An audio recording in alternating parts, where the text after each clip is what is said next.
అయోధ్యలో బాలరాముడు కొలువుదీరాడు. సుందరమైన రూపంలో ఉన్న బాలరాముడిని చూసి భక్తజనం తన్మయత్వంతో పులకించిపోతున్నారు. ఇక రామ్లల్లా విగ్రహానికి పైనుంచి కింది వరకు ఆభరణాలు అలంకరించారు. అయితే ఈ ఆభరణాలను తయారు చేయడం వెనుక ఎంతో పరిశోధన, అధ్యయనం సాగింది. అసలు ఆ అయోధ్య రాముడి ఆభరణాల వెనుక ఉన్న కథేంటి, వాటిని ఎవరు రూపొందించారు అనే విషయాలు ఈ స్టోరీలో తెలుసుకుందాం.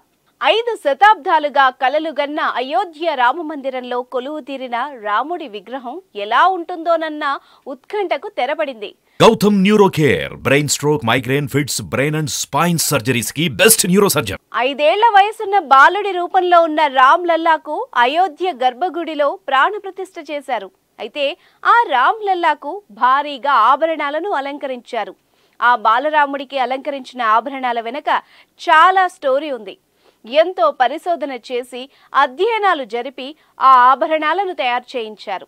అయోధ్యలో ఏర్పాటు చేయనున్న రాముడి విగ్రహానికి ఎలాంటి ఆభరణాలు తయారు చేయించాలన్న విషయంపై శ్రీరామ జన్మభూమి తీర్థక్షేత్ర ట్రస్ట్ చాలా కసరత్తు చేసింది.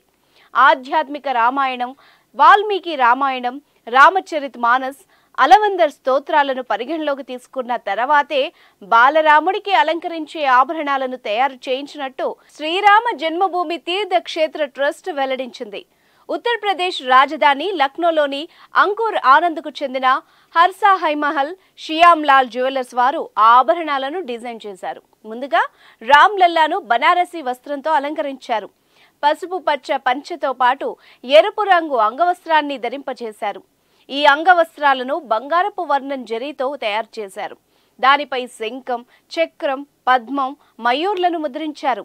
ఈ వస్త్రాలను ఢిల్లీకి చెందిన డిజైనర్ మనీష్ త్రిపాఠి స్వయంగా అయోధ్యలో ఉండి రూపొందించారు. ఇక అయోధ్య రామ్లల్లా విగ్రహానికి అమర్చిన బంగారు కిరీటం విలువ అక్షరాల 11 కోట్లని ఆలయ వర్గాలు తెలిపాయి. గుజరాత్లోని సూరత్కు చెందిన పారిశ్రామికవేత్త, గ్రీన్ ల్యాబ్ డైమండ్స్ అధినేత ముఖేష్ పటేల్ ఈ కిరీటాన్ని అందించారు. 6 కిలోల బరువు ఉన్న ఈ కిరీటంలో అత్యంత విలువైన రాళ్లను పొదిగారు. 4.5 కేజీల బంగారంతో పాటు చిన్న పెద్ద వజ్రాలు, కెంపులు, ముత్యాలు, నీలమణులతో తయారు చేశారు. సూరత్కు చెందిన కుశాల్ దాస్ జ్యువెలర్స్ యజమాని దీపక్ చోక్సీ ఒక్కొక్కటి 3 కిలోల బరువున్న వెండి రామమందిర నమూనాలను అందజేశారు. ముకుట్ అని పిలిచే రాముడి కిరీటాన్ని 1.7 కిలోల బంగారంతో తయారు చేశారు. మరో 1/2 కిలో బంగారంతో కిరీటం వెనుక ఉండే వెలుగులాంటి హాలోను రూపొందించారు. కిరీటంలో 75 క్యారెట్ల వజ్రాలు, 135 క్యారెట్ల జాంబియన్ పచ్చలు, 262 క్యారెట్ల కెంపులు ఉంచారు.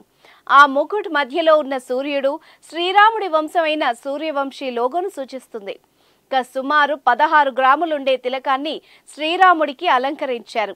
ఇందులో 3 క్యారెట్ల సహజ వజ్రం, దాని చుట్టూ దాదాపు 10 క్యారెట్లు ఉండే చిన్న వజ్రాలనుంచారు.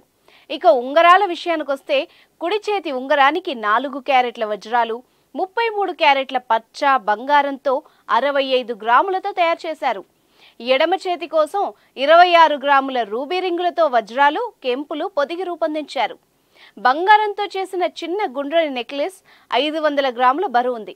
ఇందులో 50 క్యారెట్ల వజ్రాలు, 150 క్యారెట్ల కెంపులు, 380 క్యారెట్ల పచ్చలు పొదిగారు. 850 గ్రాముల బరువైన చేతి కడియాలను 22 క్యారెట్ల బంగారంతో చేశారు.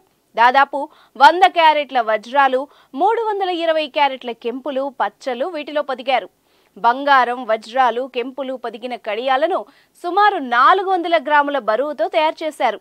దీనిపై ఆలయ ట్రస్ట్ సభ్యులు పూర్తిగా అధ్యయనం చేసి స్వామివారికి అలంకరించారు.